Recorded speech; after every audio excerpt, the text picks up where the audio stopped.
is going to come up in our Rogues world building. Okay, hello everyone. It's RPG with DBJ, and what are we doing? We're world building. And how are we doing it? We're using 5th edition, generally 5th edition Dungeons and Dragons classes.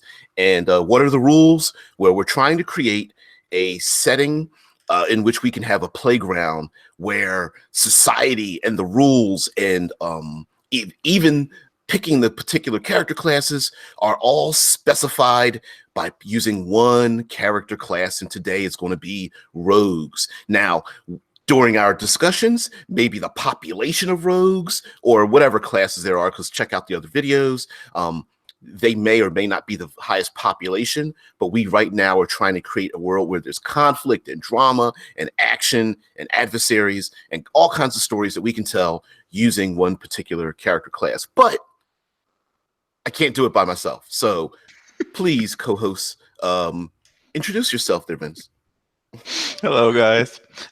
You can actually do it on your own. You did it yesterday. Don't lie to us. Listen, no. That was just that was a permutation, sir. An oddity, an odd roll of the dice. I came up with a critical failure. It was actually very entertaining. This was like I watched it, even though I normally don't, because I wanted to talk with you about it. And it's super interesting. I think we should mix this with the barbarian world. You know, my mind was linking the worlds in time and space, kind of, and I absolutely agreed with you. Like, wow, the Ranger world could be the enemies of like the Druid or barbarian world. Like, wait a minute, which would be quite interesting to role play that out. Yeah, but it's always interesting building these things. And my first comment would be just buy Blades in the Dark and goodbye. Yes. Now we're going to go a little deeper than that. I think there's some things we can add to it, but yeah, Blades in the Dark. Yeah, absolutely. It's basically, just for those people who don't know, it's basically Dishonored, the RPG. It's placed in a Victorian era, steampunk, a little bit of electropunk, and you have a huge city with gangs and conflicts, and you can build up your own gang, and you're basically all some kind of rogue archetype, assassins or smugglers or whatever you want. And it's basically a rogue setting. It is that exactly. But then again, there are other rogue settings, in my opinion, which you could use. Something like James Bond is, for example, in my opinion, rogue. It's the same thing with other agent series like Born Identity or whatever you want. Those would also make pretty interesting rogue settings. Mission Impossible as well. Yeah, pretty much everything where secret agents are involved, because for me, rogues are skilled and secret. That they are their two main basic concepts. And as long as you have those two aspects, then I think it's reasonable to call it a rogue. Yeah, I absolutely agree with you on that one. I like to like massage the mechanics a little bit into our world building. So I did want to bring up something specific about the rogues. Yeah, dead man, the storytellers is an accident. Yeah, it was an accident yesterday. So one of the things, one of the specialties of all of the rogues that we know of, that we just embrace. Sometimes we mistakenly call it the backstab, or it's the sneak attack. And in 5th edition, it's slightly modified from the other editions, where it literally was an attack from behind. In 5th edition, the sneak attack is once per turn, you can deal extra damage, basically, to a creature you hit if you have advantage on the attack roll. And the attack must use a finesse or ranged weapon. It also goes on to say you don't need advantage on the attack roll if another enemy of the target is within 5 feet of it, that enemy isn't incapacitated, and you don't have disadvantage on the roll. So what that tells me is that rogues have this dual nature to them. Okay. The one nature is that if they have advantage on the roll, that means that they have small case advantage against their enemy. They're taking advantage of them. The enemy's blinded. They are confused. They have been tricked. They've been bribed. They are currently engaged in something else. They're asleep. They take advantage of someone else's weakness for good or bad, right? The other thing, and normally that means that the rogue has to manipulate a situation that benefits them, normally doing this alone. Yeah, Okay. and normally this means that you have to have patience because you need to wait for the right moment to strike. Right. Now, the other duality with the rogue is they get this advantage, lowercase advantage. They get this ability to sneak around or sneak to hit someone if they're with another, if the person is engaged with another enemy. Normally we think of this as an ally, right? Dungeons and Dragons, they're adventuring, the fighter goes to attack the troll, and then the rogue sneaks around and stabs the troll in the kidneys or tries to cut his throat or something like that. We normally think of it that way. So how I look at it as this weird duality is either the rogue is by themselves trying to gain some advantage, but they also get the same thing if they're with someone else. So if they're committing crimes, they are trying to take advantage. They're doing this, they're opportunists, and they have to commit these things with someone else there, which automatically means that if they are classically a criminal, right, they're committing a crime and at least one other person knows they did it. Yeah, and I think that also means indirectly that they work better when they're not alone. So if you have at least two rogues working together, they can basically give them each other sneak attack like all the time. Right. One could engage, the other one could come through while the other is engaged, and then they can sneak attack like all day. Exactly. And if we spread that out more like in a wider range, we can if we think about like spies and criminals and thieves, or even agents like special forces or something like that, we can automatically start thinking about them doing this exact same thing socially and using exploration environmentally, right? One person distracts the guard while the other one steals the badge, or one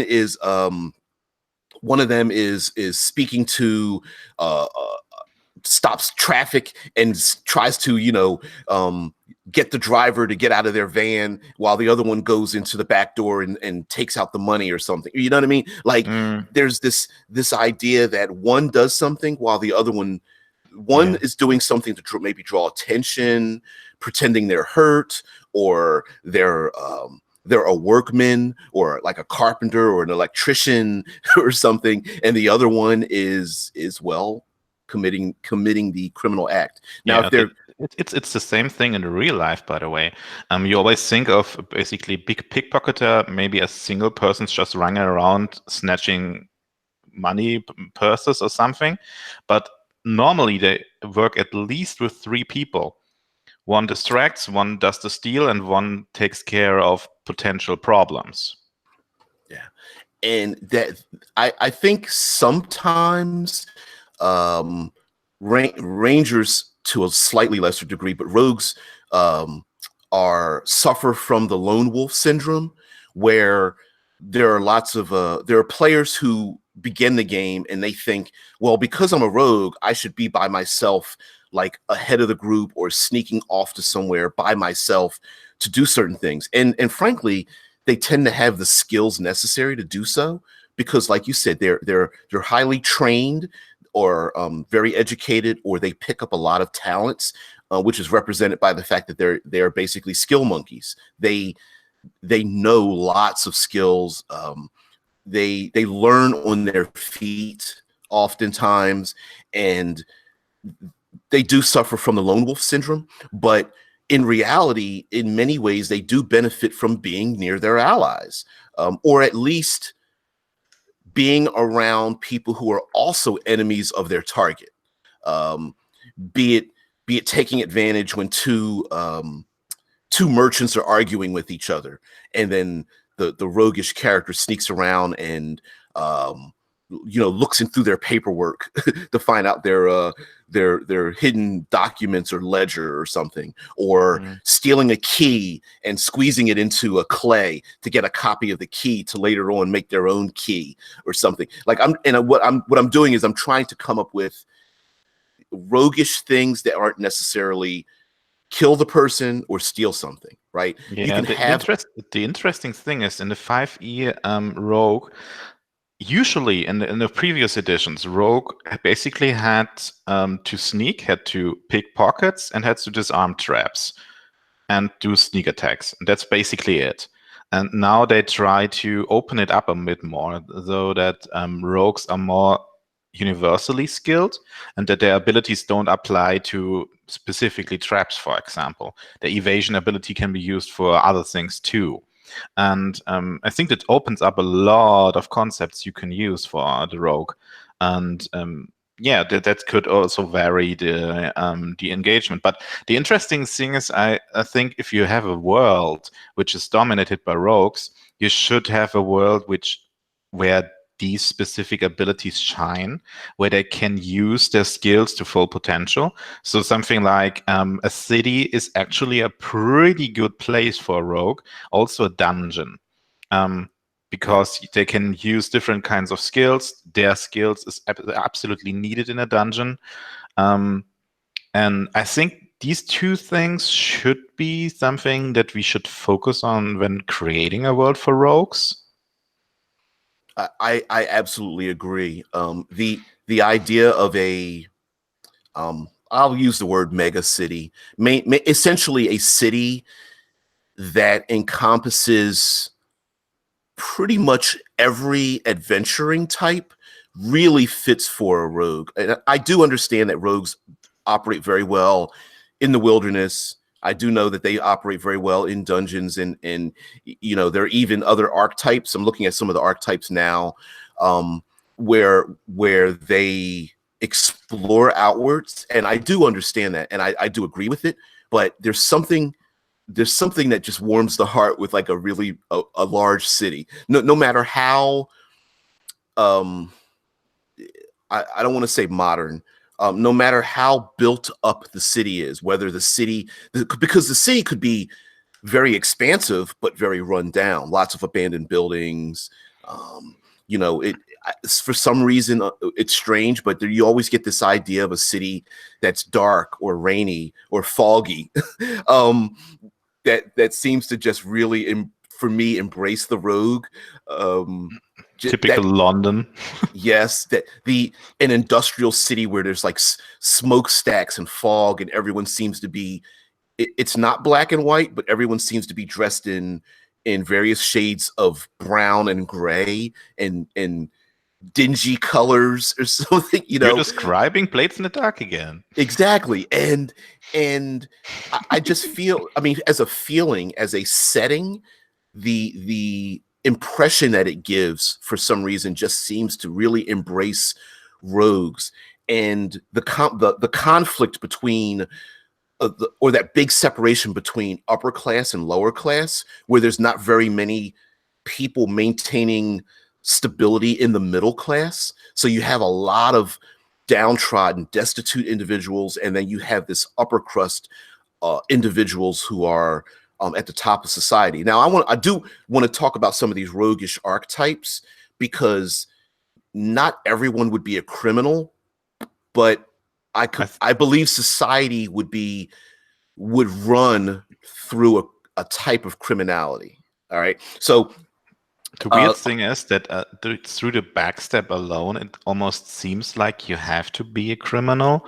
But I don't think so in specific, because there are some people who learn to attack specific enemies, maybe on a specific place. Maybe they're even doctors or something.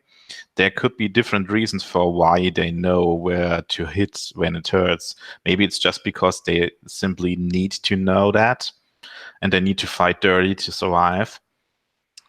There are different ideas for that. Yeah. Yeah, I mean, if just like what you're mentioning, sneak attack in 5th edition doesn't tell you what you're doing. It just basically gives you bonuses to damage. So It you could could also really be just flavor a it. Yeah, Right. it could basically just be an opportunity attack almost.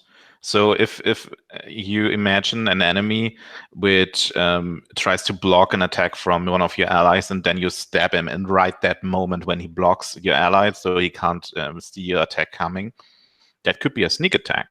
Exactly. You could be, I mean, you could be a 14-year-old that is, scrawny, and when the bullies come around, you know how to, you kick them in the ding ding, or like kick them in the knee, or punch them in the throat when they go down, or poke them in the eyes or something to distract them that might open them up to your attack as kind of a flavor, right? Call Or shot to the nuts. yep. It's the talking to the person and saying, "Hey, wait a minute, hold on, let's calm down," while your hand reaches behind your back to grab a dagger or your short sword or something, and then you stab them when their defenses are down. It's the classic throw the sand in their eyes, and when they raise their hands to wipe the sand out, you cut their throat or slice a tendon or something. So you could be a martial artist as well, or a well-trained city guard. A well-trained city guard might anticipate dirty fighters, so they have techniques to fight them, like people who Yeah. are skilled in like Krav Maga. So when the dirty fighter snatches the dagger from their back to stab the city guard's like, yeah, whatever, deflects the dagger, punches him in the throat, kicks him in the knee, then goes to choke him out or something. And that's just the description of what their attack looks like. Yeah, it's So basically the difference for roguish art, between clean fighting and act real fighting. Because in a real fight, you would do anything to win. yeah. Oh, you'd smash him in the face with your shield. You pick up a rock. You like I say, you kick him in the personables. You would do things that were dirty, and I think the descriptions of fighting dirty, you could link all the things that you are doing fighting dirty and just describe it as getting that bonus of like the D6 that increases as the character gets more powerful or something. I mean, in a more skilled, higher level. So we have the arcane trickster, the assassin, the inquisitive, the mastermind, the scout, the swashbuckler, and the thief. And if just looking at these, really, the two that really come across as criminals are only the assassin and the thief. Yeah. The others, The Inquisitive is more like Sherlock Holmes. Like yes, the yes. Mastermind is more like he isn't even a villain. I think he would be simply someone who knows tactics, who's maybe a leader of a small group or small tactics group or something. Mm-hmm. And the Arcane Trickster is basically someone who just learned magic a bit. And the Scout and the Swashbuckler are basically just, yeah, what to say? The Swashbuckler is basically the typical pirate, and the Scout is a ranger rogue archetype, so to speak. Mm-hmm. Yeah. So, yeah, I mean, and many of these roguish types would definitely. I mean, you could very easily manipulate them based on cultural status. So, yeah, I'm sorry, I was reading in some of the chat functions, but the roguish archetypes could be flavored based on, let's say, they are lower class. So the swashbuckler might not be like a high seas adventurer, but instead might be a river smuggler, let's say, and they're smuggling illegal goods or ill-gotten gains from across a lake or a river or up and down a major river system, whereas the higher level swashbuckler might be the personal guard of a royal family, or a very experienced sailor who is known for sailing the high seas and is very rich and flamboyant or something, and comes into town every once in a while to to spend their goods, that they've gotten from adventurers, and come to this big city and go to the docks and cause trouble and stuff. Yeah, the swashbuckler, I just glanced over the abilities, and it seems like he's more of the elegant fighter, not so much a pirate per se. It's more like the typical duelist, charismatic guy with the dueling sword and stuff like that. That's more like the swashbuckler. Right. And like this is like the guys are mentioning in the chat, like Foolish Kiwi says, but I fought honorably is basically a preconceived excuse for if you lose, in my opinion, which is a thing, right? And then and Tesla Rangers goes on to say there's a difference between a real fight and a defending your honor fight. And one thing rogues are very good at also is our social skills, manipulating the social environment. So losing face or creating situations in which they shine socially and you lose socially is also a talent as well, right? So in this city, despite the fact that there's a bunch of people taking advantage of each other, in the public eye, having a higher degree of social interaction and acuity may be a thing. So to everyone else, having a reputation, simply speaking. Correct. Right. So being defeated publicly, let's say in a duel or a fight, or being embarrassed because someone made some kind of snide comment and you had no quippy fast retort for the snide remark, might bring you down a couple of steps reputation wise, because people are laughing at you. Maybe they think that you're not socially adept at dealing with this situation. Yeah, and the interesting thing is, even though we might sometimes laugh at the idea of fighting honorably, there may be societies where this ideal is very important. And if you would do shit like we talked before, where you throw sand in someone's eyes or kick them in the nuts or whatever, you would basically have lost already if you didn't done that, because it's not the way you're supposed to fight. It's not the civilized way. You're acting like a barbarian. And the interesting thing is, because the attack is called sneak attack, you could still use it, but you have to hide it. You have to use it in a elegant way, in a sneaky way. And you could still win using it, but you wouldn't need to have your reputation blown away by it. And there are many historical fighters that have done things like that.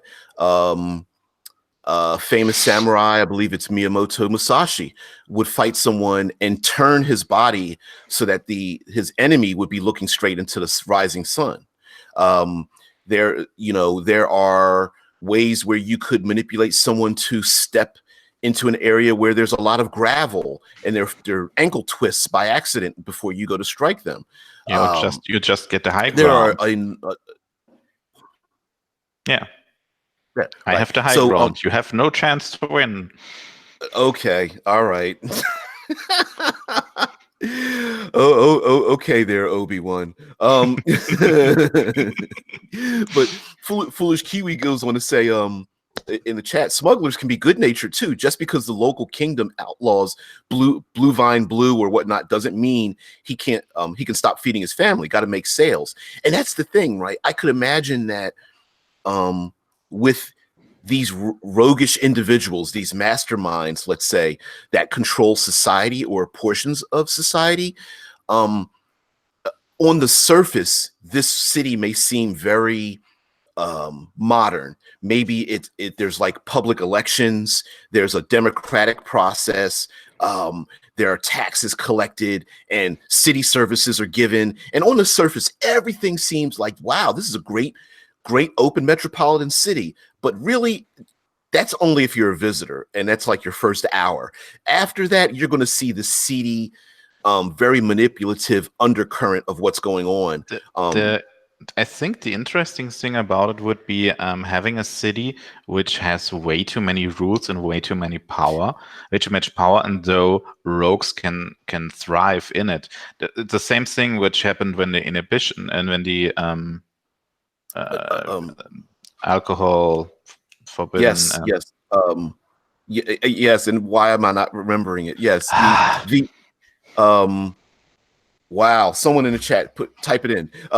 The alcohol was illegal. Elliot Ness, NASCAR, the Kennedys.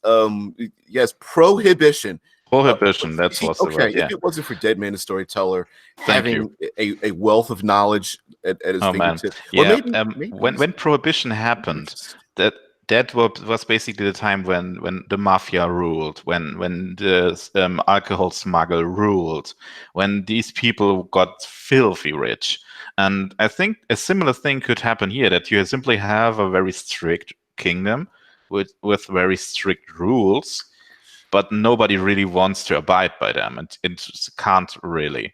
So there's a constant struggle between the population and the ruling body, and the rogues profiting from it. Right. I mean, like when Foolish brings up the Blue Vine brew, there's probably nothing wrong with this Blue Vine brew, right? But someone wants to make money off of it, so they tax it.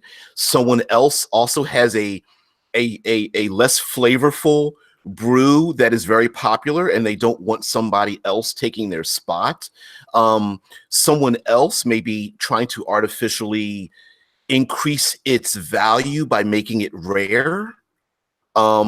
Socially, the fact that it might be highly illegal to import also may increase its value just by simply stating that it's illegal. Or it could simply be religious reasons, that there is a strong church and the church doesn't want certain things to happen, and because of that it happens even more. Exactly. And with these rogues I want to say infesting, I guess that is a proper word, infiltrating and infesting so many other aspects of society, that if you speak to the right religious official, maybe things could change, or if you speak to the right person and apply the right graft, whether it's certain favors or money. And I feel like the average citizen operates, because there's so many rules on top of rules and they're so complicated, things, in order to get things done, it's someone that knows someone, or the certain person to talk to or to pay, or the certain time to do things, or the certain period, in whether it's a seasonal thing, to get things done, because trying to do them by the book just grinds to this increasingly bureaucratic halt, where things don't get done. It's like going to like standing in multiple queues in line, and you're constantly being put into this like spiral of like constantly being told you don't have the proper paperwork, you don't have the proper seal. It costs more money when you get in line and you were expecting 3 copper pieces and they told you it's 5 silver. And then you know what I mean? Suddenly you know someone who knows someone who can get this shit done for maybe 2 silver pieces, and you don't need to stand in line all day. Right. Exactly. Foolish Kiwi says it doesn't take a conspiracy to make a needless law with a power vacuum like that. Just a lot of people with small, selfish reasons. By the way, welcome you to the United States. Thanks. I mean, a huge majority of laws are created by a minority of motivations, and it doesn't necessarily mean those laws were created for selfish reasons, but they could have been created in a there could be there could be an emergency situation. In Blades in the Dark, they use this very well because they are in the natural world. The spirits were stalking everywhere, and they have to maintain this lightning wall around the city to keep the ghosts outside. And maintaining this is already a huge task, which basically is the excuse of the city for a lot of things. And I also try to keep the city clean because ghosts could come up from corpses and stuff like that. So they have a certain duty to do, and they can use this as an excuse for all kinds of shit. Yeah. Yeah, Prue even mentions like spite is a powerful instigator too.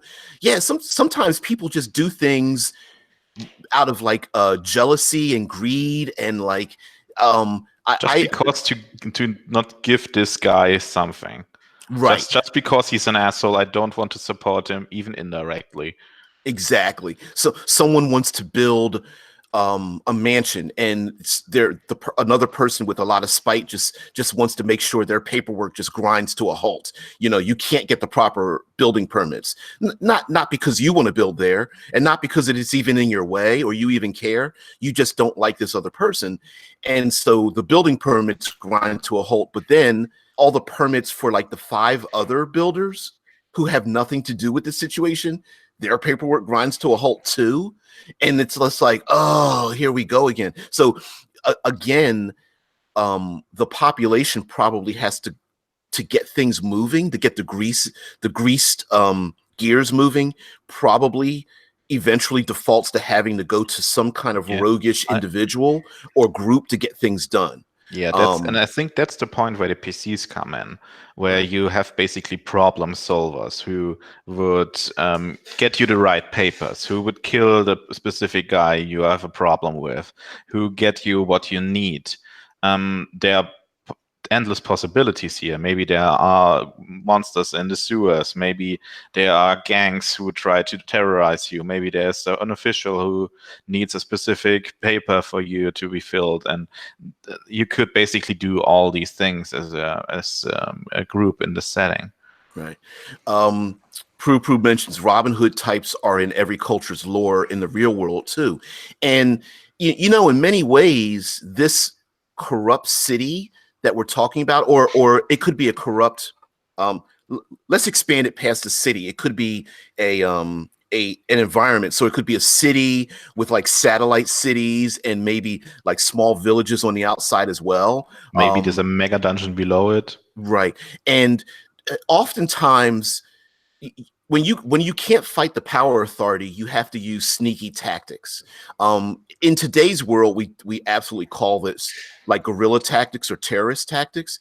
But oftentimes, in order, you know, the small guy does not have the money, the numbers, the power to fight big giant organized or complicated bureaucracies. So they have to use smaller hidden tactics. And there are people who have good intentions, very good intentions. They just use illicit techniques to get their things done, whether it's stealing food or avoiding paying taxes or avoiding the law. Like, let's bring up prohibition, right? Prohibition, those people got very all it was were people in the woods brewing moonshine so they could drink some alcohol. And when they said it was illegal, now this pastime ends up becoming a crime. And so in order to make some moonshine to give to your neighbors, now you've got to hide it. Now you've got to, now you've got to sneak around. Now you have to run from the authorities. And then, of course, someone has to come in and twist the good nature of resisting society and make a profit from it. Or someone like a Robin Hood is pushed to the point where they have to kill, where they have to sacrifice innocent people to get what they want. And eventually, I could see the PCs might be Robin Hood like individuals, where they want to do the right thing. I just thought about the A-Team for some reason. Just a group of very skilled people who know how to fight stronger enemies and help the helpless. This could also be a group of rogues very easily. And how much does the A-Team or Mission Impossible fit into that role, right? You have, because each person in like in the A-Team has a role. You have someone who's the muscle or the muscle / weapons. You have someone who's the face. They know how to talk to people. You have someone who's maybe really good at disguises. You have someone else who knows how to create traps, build vehicles. Yeah, build vehicles. Yeah, well, you know, if you want to add that into in a modern setting and in future setting, absolutely. In a medieval setting, you could have someone who's very good Ornithopters. Yeah, wow, ornithopters. I haven't thought of those. Wow, yeah, ornithopters, and they're good with animals and pets, using like monkeys or birds to steal things or sneak into some place Why to not? steal a key. Would be an interesting concept. This could be very well be a gang or something in the setting. Yep. Foolish Kiwi mentions like, what, 15 gold could get you a 5-man militia well armed, or enough bread to get every vagrant on the block on your side for months. Being sneaky and smart when you're at the disadvantages where rogues shine. And how awesome would that be, where you can because yes, we are talking about Blades in the Dark quite a bit, but Blades in the Dark has one of the mechanics they have is the crew. And the crew is in short, it's like a character sheet for a group of air quotes criminals that everyone in the group controls, and building on them. Not only that, it's more than that. It's basically the PC, the group of the PCs as an own PC, as its own mechanics, which everyone has access to. Exactly.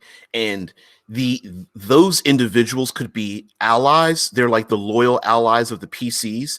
And so they could be anything from rich nobles to a neighborhood's armed security to golems they found in trick build, maybe something summoned. There could be all kinds of stuff. Right. Prue even says like rogues can act as a social security net too. Bordellos supporting orphanages for wholesome or sinister reasons. Yeah, there could be many, gambling houses and casinos and the underground fighting pits and and they could opium support dens. And how much? There's a lot of things. Right, and the PCs could protect them or support them or pay them off, or even control them.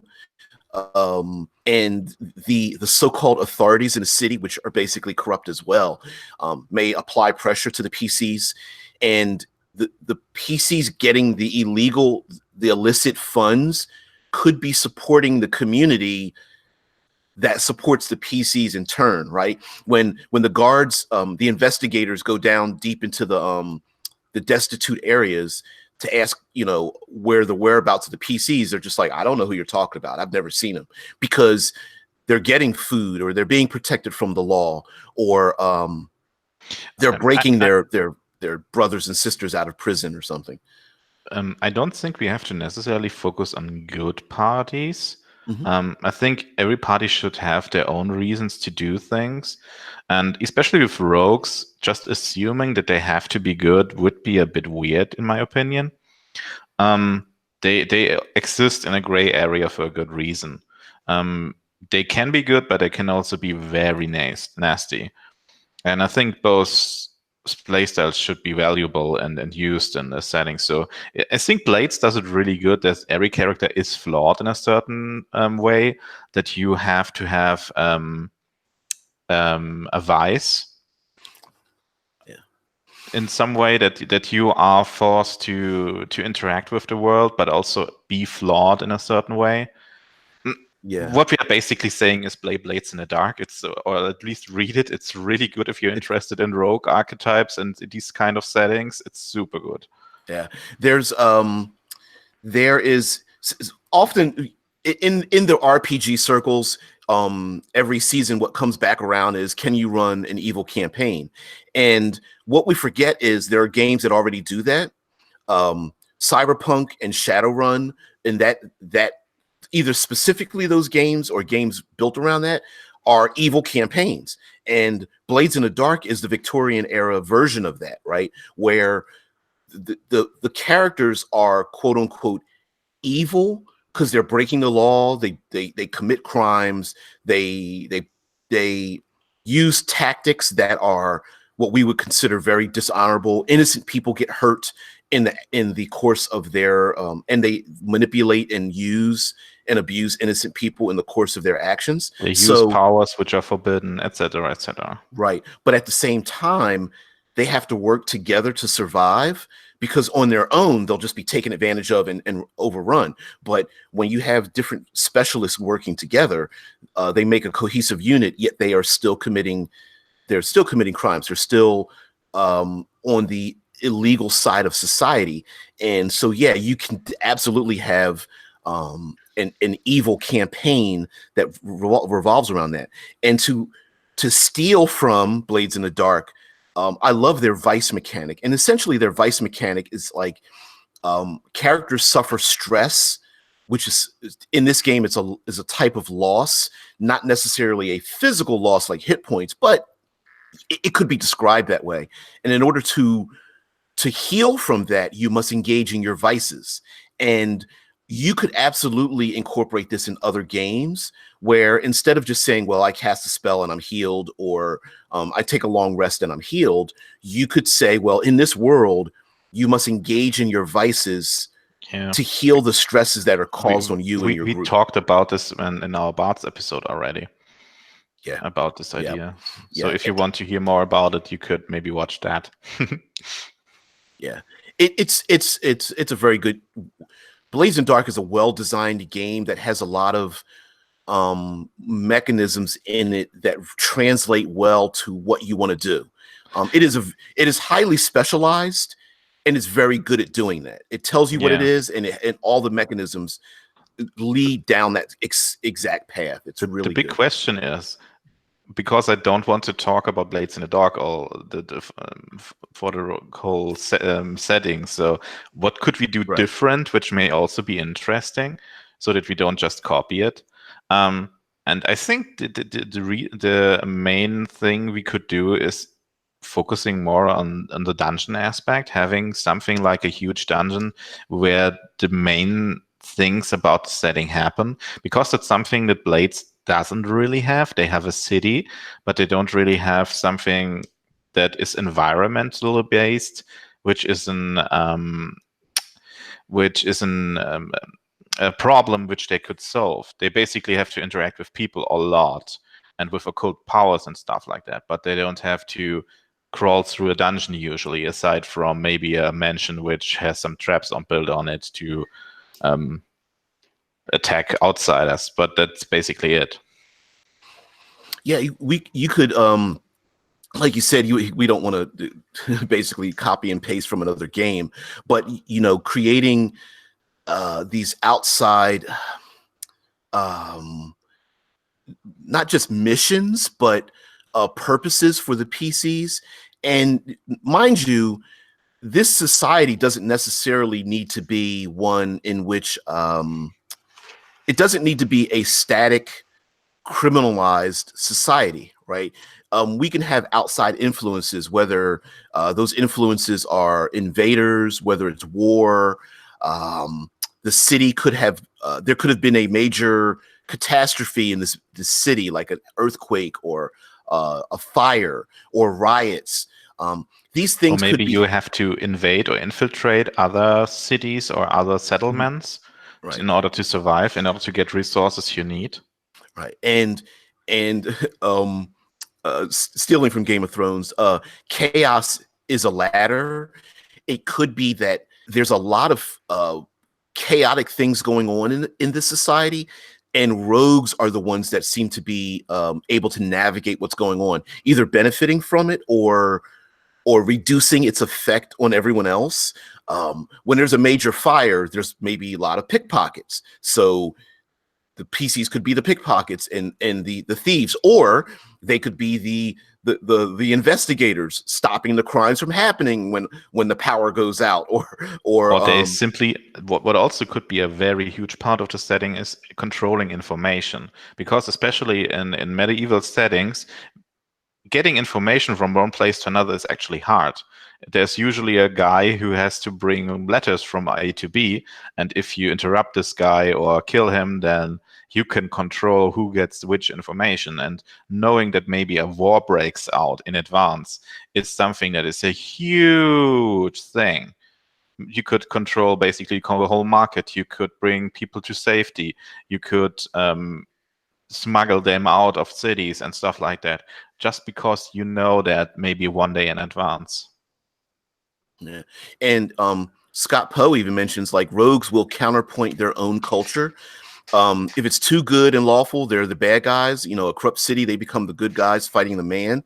And that could also be simply political upheaval, maybe a constant thing where the little guy becomes the major political force, and so then they of course become the man, they become the sellout, and the cycle starts all over again, where if a criminal organization ends up controlling the city, it's kind of strange, but maybe they start to morph into the city leaders. Like now they're responsible for cleaning the streets and making sure people are safe and food is dispersed and guards are sent around, and unfortunately they become the ruling party and they have the responsibility.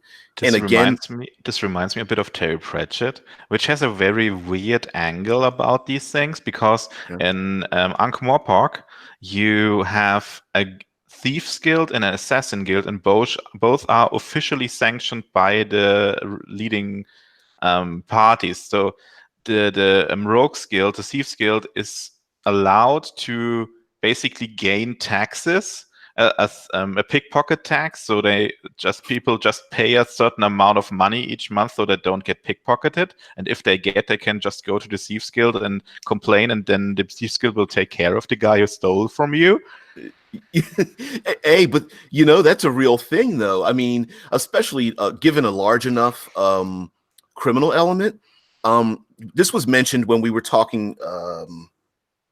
This was mentioned in the chat and in the comments when we were doing the other world building, that in World War II, both the United States and in Japan beseech their own criminal. Like in here, we would beseech the mafia, the mob, and the Yakuza or Yakuza was asked to keep law and order during wartime. And you know, that's a thing. I mean, we even see movies and television shows where the detectives or the FBI or whatever, they actually have a relationship with criminals to go after other criminals, right? It's the, hey, all we want to do is sit down and talk because this benefits both of us if we talk about this particular situation, right? Or it's the oh, you're carrying a small amount of illegal substance. I'm not going to bust you, but if you tell me what's going on, or give me some information on the streets, I'm gonna let you go, right? Of course, it would be weird if this would be official. So if you basically really have a piece of paper which says I've paid my thief tax for this month, you can't steal from me. But something in this regard should be possible, and maybe even becoming a thief or even becoming an assassin would be a relatively normal career path, where you could basically go in there and pretend you're like a businessman, and secretly basically everyone knows you are not that, but you're doing thief stuff, but it's a normal path of career. I mean, the Yakuza has a very weird place in the Japanese society. A lot of people respect them and fear them, but they are not really the type of criminal you would expect from a normal mafia. They also protect people. They also help people, especially after catastrophes.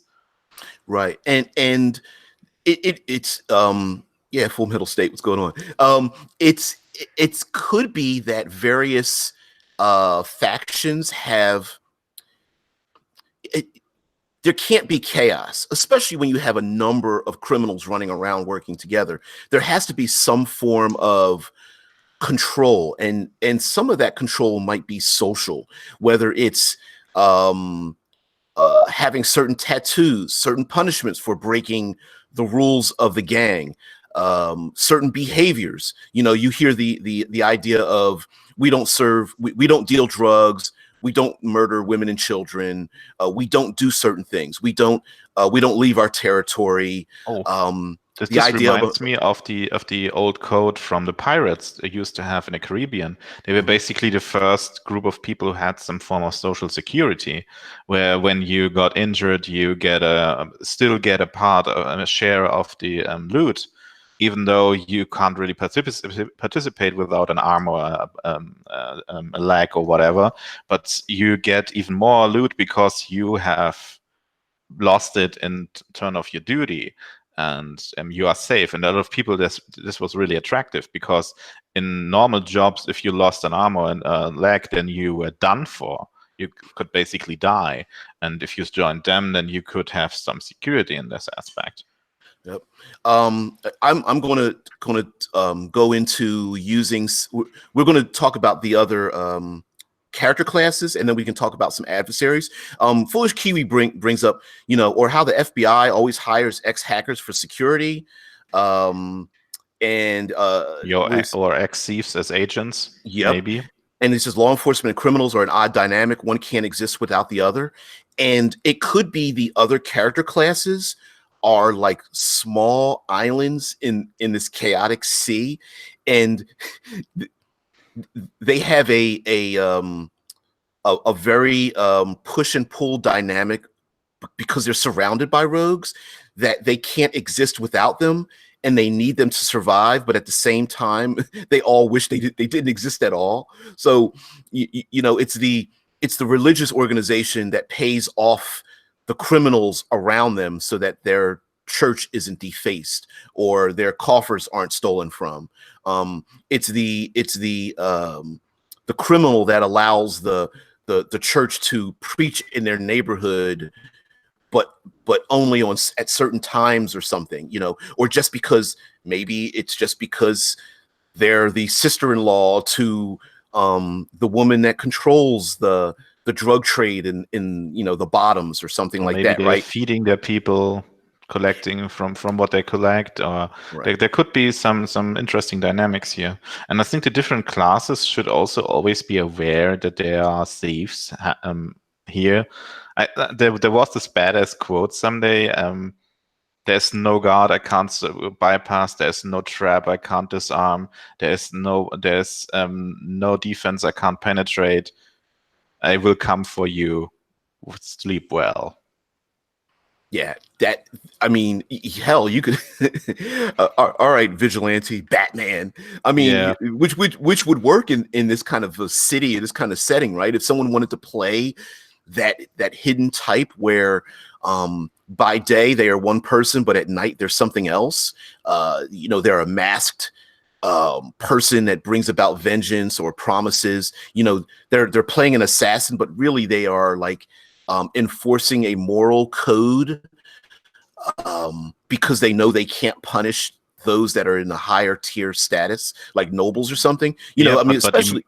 but imagining being something like a powerful wizard in a setting, and you know that basically at any time there could be a rogue hidden somewhere just stabbing you in the back because you became too powerful, or you did something against them indirectly or whatever. You would live in constant fear.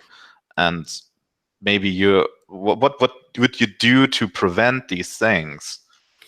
I mean, that would force like the wizards and the sorcerers and, you know, those magic casting classes to want to um either flee society and not be in it, or hold themselves up and have very little contact with the outside world, for fear of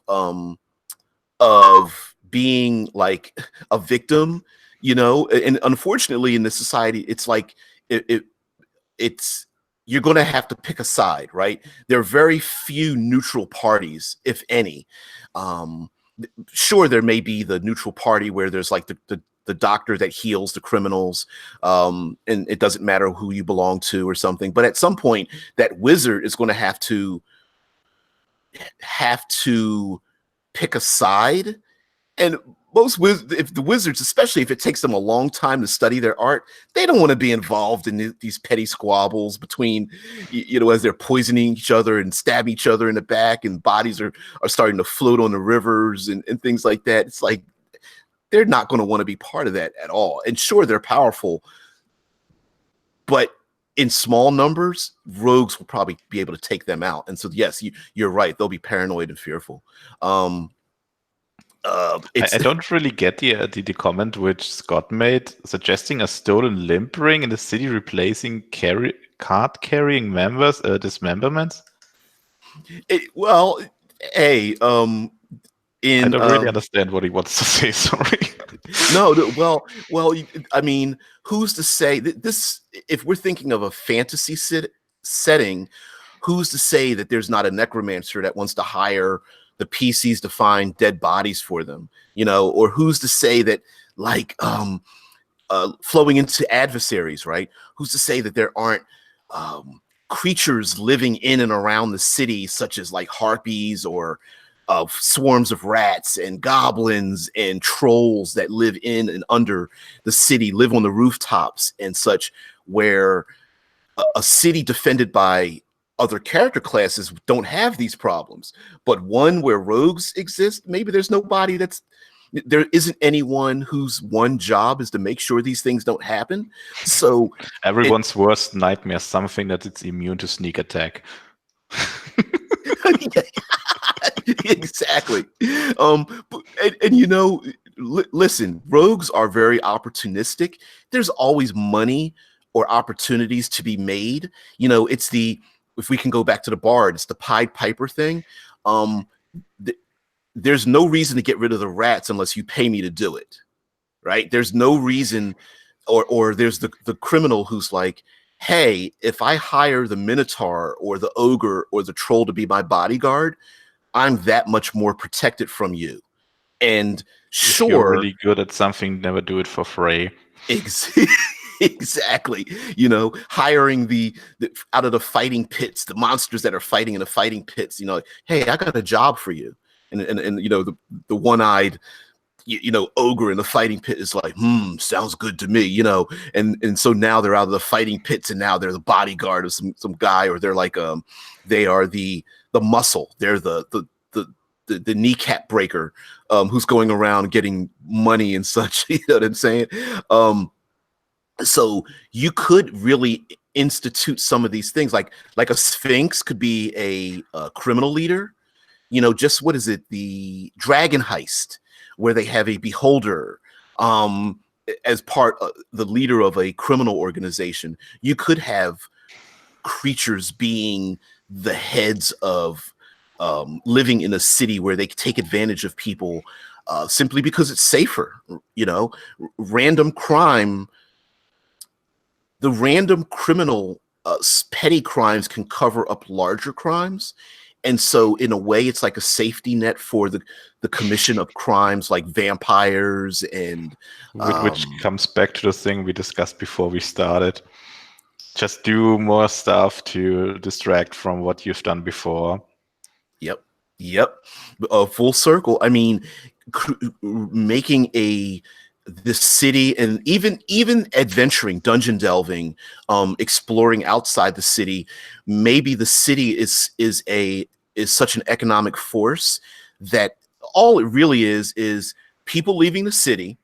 They're skilled, they dungeon delve, they bring their ill-gotten gains back to the city, and then the whole process starts all over again. What did they steal? Whose tomb did they break into? How much is it worth? What magic items did they have? Did somebody steal them? Where did it come from? And a whole just basically these rich people who come from outside the city, who are throwing around gold and then just taking advantage of them every time they come back into the city again, and repeating that whole process. Yeah. Wow. Even Foolish Kiwi says the vampires make an opium ring to hide the fact that they're vampires. Genius. Yeah, exactly. hiding the major crimes, you know, a fiend or a devil or demon or whatever could very easily hide in the city if they just protect. They hide who they are. Just you know, a succubus who starts a brothel. yes, and of course the city looks the other way because they have a discount going there, or the holier than thou paladin. It's like, I don't understand why these crimes are going on, and everyone is just like, dude, just stay in your place. The investigators are like, or inquisitives are like, we'll handle this. Don't worry about it. I know you're paladins would have such a hard time in this setting. Oh man.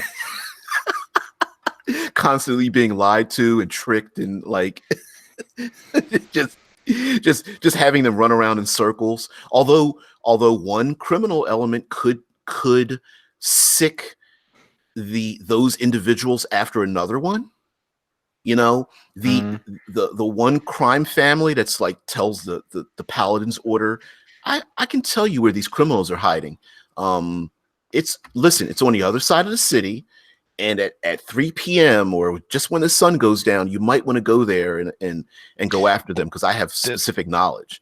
And they're like, to get back to Blades in the Dark once again, there is a special type of investigative units. I think the inspectors they are called, which are known for not being able to be bribed. They are basically like the ultimate guys you want to avoid. They won't take your bribes. They won't take your bullshit. They will find out what happens no matter what. Yeah, and I would that sounds exactly like what Foolish Kiwi mentions, where it says an outlawed religion might prompt a rogue paladin concept. That would be neat. There's no reason why a paladin or that type needs to be in like shiny armor with a glowing sword and all that kind of business. Like you said, there doesn't need to be a roguish element to investigators. They could just be these individuals that just they cannot be manipulated, and they go around the city, and they could almost be like proctors or justicars in a way, right? Not a lot of them, but there could be a small cadre of them that just every person that's committing a crime every person committing a crime just runs because they know these people cannot be fooled, cannot be manipulated, cannot be bribed, cannot be intimidated. And the only thing that limits them is the fact that they take these oaths to oaths of supporting the law, and there's just not many of them. All right, baby, love you, have a good one, be safe. Yeah, we're going to get some snow and maybe freezing rain tonight. So today and tonight, yeah, some snow, whatever. But yeah, I mean, who's to say that there aren't people who are pushed in a world in a setting that's so criminally focused? There would be people who would take an oath like, I am not putting up with this. These people harmed and or killed someone in my family. I'm going to take an oath of vengeance, right? And they may not be paladin in the classic sense, like the religious sense, but there would definitely be people who would just like, I'm freaking tired of this. Boom, I'm just gonna, focus my life to take these people down, and that would absolutely be a thing. The Blackguard prestige class, yeah, yeah, right.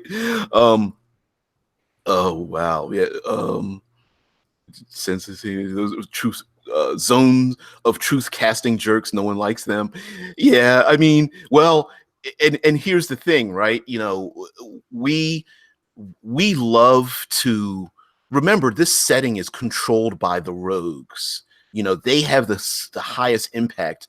So while we are talking about a magical realm, rogues are highly manipulative and would figure out ways to get around things. For example, if the cleric's order is the law, and if you stand in the zone of truth, you'll give yourself away, it's avoiding getting there in the first place, right? Or maybe getting a way around it, maybe having a magical item with you that lets you ignore it, or maybe you can obtain a skill or whatever to ignore it. There should be ways. And I'm pretty sure I think in Dungeon World, when you're playing a rogue, you can pretend to be any alignment you want in regards to alignment detection. So you could basically, if a paladin tries to find out if you're evil, you could just say, nope, I'm good. Exactly. Don't you see my halo? Right. Or who knows? I mean, you know, there are ways to get around it. For example, sacrificial lamb, right? The scapegoat. You have people in your own criminal organization that you give over to the authorities because, well, they have to show that they're doing something too. So you send this person, and of course, the scapegoat doesn't know all the details of your criminal organization, so they can tell all the truth they want, but they're not really going to give away anything, you know, particular. That's also a thing in Blades. I think we mentioned it like 100 times already, but in Blades you can take a hit for the team basically, and go to prison and get rid of all the heat your gang may have collected over time. So you basically have to spend a specific time in prison, and when you get out of it, it's all good again. But the interesting thing is that you can still play while in prison. You can even influence the runs while still be in prison, which is super cool. Yeah, I love that concept of the heat, of gaining heat, where the more while you're engaged in your criminal activities, the more failures you gain, the greater chance you have of gaining heat, which basically just means that you start making mistakes, you're leaving evidence, you're leaving witnesses. You're killing people, which is a huge thing in this setting, because every time you kill someone, there's a bell that rings, and then a crow which flies towards the person that died, because dead people create ghosts, and ghosts are fucking scary in this setting. So, yeah. Yep. Bruce's scapegoat feet. Yeah, right. I mean, you could create some sort of ticking time bomb of sorts, a clock that yes, I know Blades uses clocks, but you could have a ticking clock where the PCs, while they engage in their criminal activities, you could alert them that either the things they're doing or the failures they're causing are creating more and more problems for them, more disadvantages, both lowercase and capital disadvantage.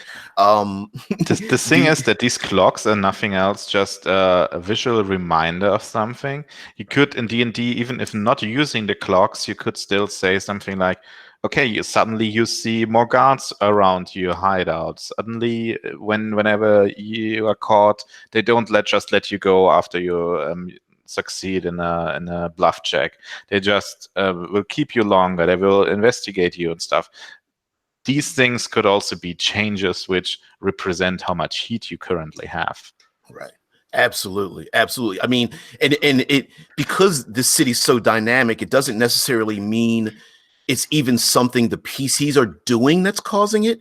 It could be the gaining of heat could just be that things are just getting worse around the PCs. Like you said, nobles are visiting the city, so now there's more city guards where they're at. It could be that there's a gang war that don't involve the PCs, but now the graft or the money the PCs are trying to earn, there's less of it. Maybe the people that the PCs are trying, that are loyal to the PCs, aren't as loyal to them because another gang is trying to infiltrate their territory. So it's getting harder for the PCs to use their allies or their There's contacts. also in Shadowrun the police response time for specific parts of the city. So if you commit a crime in the slums, then maybe it takes hours or they will never show up. And if you go into the high class areas, they will be there in minutes. Yeah. I mean, and making a city that has these kind of rules in it where, listen, if you're going to go into the noble area, they have highly trained, very secure, lots of security, armed guards. It's not going to be easy. So you're going to get this penalty or this disadvantage, or like you said, the response time is going to be extremely short. They're going to, if they see blood stains on the ground, they're not just going to ignore it like it is in the bottoms, in the gilded streets. They're going to investigate and figure out what's going on. So they're going to hire the best investigators to go after these criminals, which might be the PCs. So yeah. So let's start to wrap it up, because we could really we're either going to devolve into opening up our Blades in the Dark books and going page by page, or we should make a deep dive into the setting someday. Yeah, you know what? I've done a couple of page through reviews. I might do that. Just as a side thing, just so people know what the game is about and things like that. So maybe I might do that, because that's not necessarily, everyone's not really into reviews, but I like to talk about them generally while doing a review, if that makes sense. I think that just for me, it just feels a whole lot better. Maybe you could just reframe it into what can you learn from this setting or this book. Yeah. And not just, hey, this book has on page 150 this thing, and that's super boring. That's really the case. But if you just highlight a certain things that this setting does really well, or it's really interesting, and there's shit tons of things in Blades in the Dark in that regard. I think it's my personal, from the mechanical standpoint, my favorite RPG. Yeah, it's I don't know if I could say it's my favorite. It's equally like my top 5, easily. I mean, I don't think there's been one that's been able to knock out any of like my top 3 to 5, and it is definitely one of them. It's one that's just basically like, wow, something so new, just just revolutionized, so hyper focused and well designed for what it does, that I really appreciate its concepts. So guys, yeah, I gotta go to work. Gotta cut it off here, otherwise I could go on forever. Thank you very much for joining me. This was the world building with Rogues. We still have a few more to go. We have sorcerers and wizards, warlocks and wizards. Yep, that's the 3 we still need to do.